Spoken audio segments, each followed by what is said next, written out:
Deputy President of the Senate, that's Barau, has emphasized the need for political office holders to undergo formal training in democratic studies in order to deliver good governance.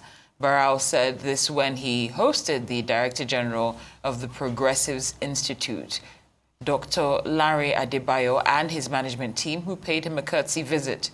He pledged that the Senate would support the institute, which was established by the current leadership of the All Progressives Congress as a way of providing training to emerging young Nigerians on democracy. Barau said being a beneficiary of a similar American institute established by the Democratic Party alongside many federal lawmakers, he would ensure that the Red Chamber provides necessary support to make the Progressive Institute succeed. Well, the Rise News analyst Sobowale joins us now to discuss the desirability or otherwise of such a training regimen.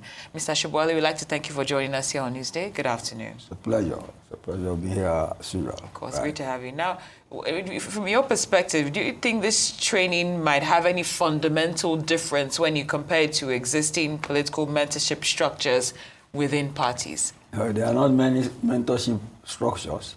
And this one is an emulation of what the Democratic Party does in the U.S. And you see, with regard to the Democratic Party, even the Republican, they woo people to follow their pattern of democracy. So if the APC is doing it in Nigeria, it's a welcome development. How that will affect the quality of leadership of the National Assembly is a different matter. Let's leave it at that for now. All right, Mr. Sobowale, you think that this suggestion should have been a standard prerequisite towards being a politician, but what informed this suggestion by the Deputy Speaker, you think, at this point in time? Well, it's trying to encourage the APC initiative. He was welcoming the delegation from that school. But I'm sure there is a school of politics that teaches or trains staff of the National Assembly, and even the honorable legislators. They go for training refresher courses all the time. But you see, there is the fear that the training has not reflected in the quality of leadership, in the moral standards, in the observation of the tenets and concepts of accountability, transparency, or even being your brother's keeper. That is the skepticism about it. But you see, the deputy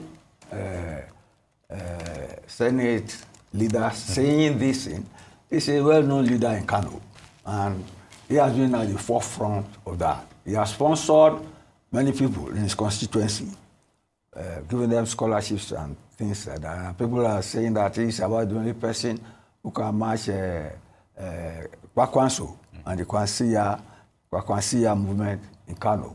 But if I want to offer my own opinion, it is that if you talk about the quality of leadership, you have to literally partition now and look at our history. The first orientation that northern leaders need to have is to eschew the arrogance of power. That makes them to think that the northerners are born to rule, that they should be given priority.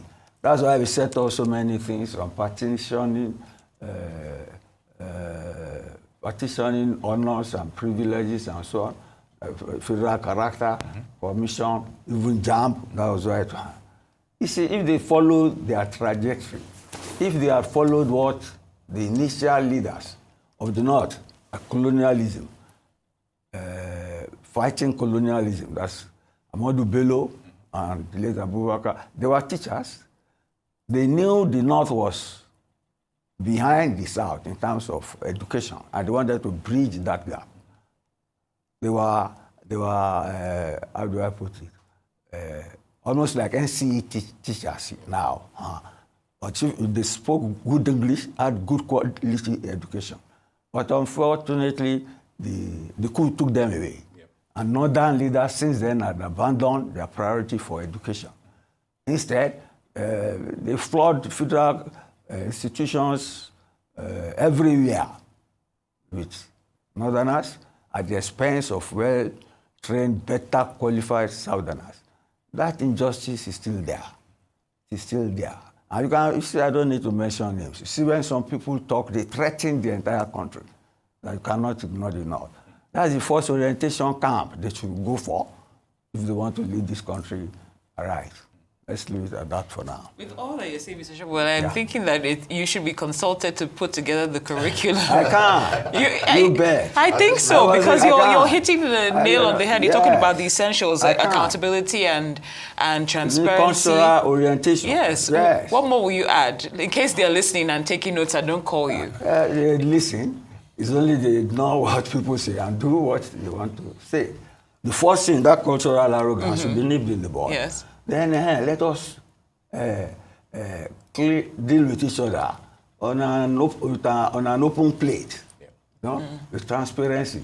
We sit down, thrash out our differences, and find solutions to them equitably. Equitably. I keep on saying, if you remember, I keep on saying what the Biden people did, but did wrongly in America, like diversity, inclusion, and equity. That's what we need there. Even though we are paying lip service to unity in diversity, but we know it's lopsided. You see some things happen now, we have moved towards equity or inclusion. You see somebody from the North standing up and threatening the entire country. I resent that. And I think that's the first orientation for Northern leaders, including Barau himself. Although I've never heard him say such things. But let's leave it. You can see what we are discussing is generating some resentment in me. I'm not alone. There are so many of my own generation who are replaced, you know, by Northerners junior to us. But we have hope.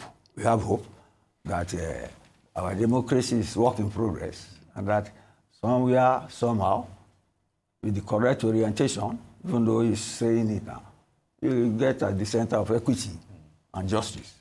Right. Well, there's nothing wrong in hoping, but you know, when you talk about that issue of individualistic tendencies by politicians right now, do you think they will sway towards his suggestion on reorientation and, of course, training in that aspect? Because, you know, you've already said it, since that first generation left with the coup and everything, it's always been about what they want or what they can get out of government. And the consequences are there. And the consequences we're seeing. That is why you have all this insurgency.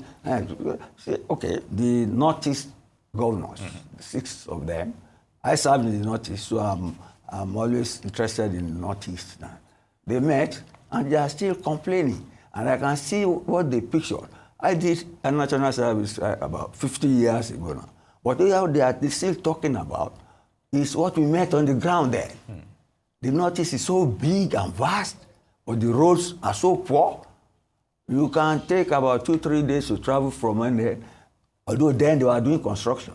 But this, if you look at the issues they raised, it's about poor transport network, poverty, lack of training for their people. And you see, there are schools there, but they are so far. The Northeast is very, very big. In fact, they cast 6 states out of it.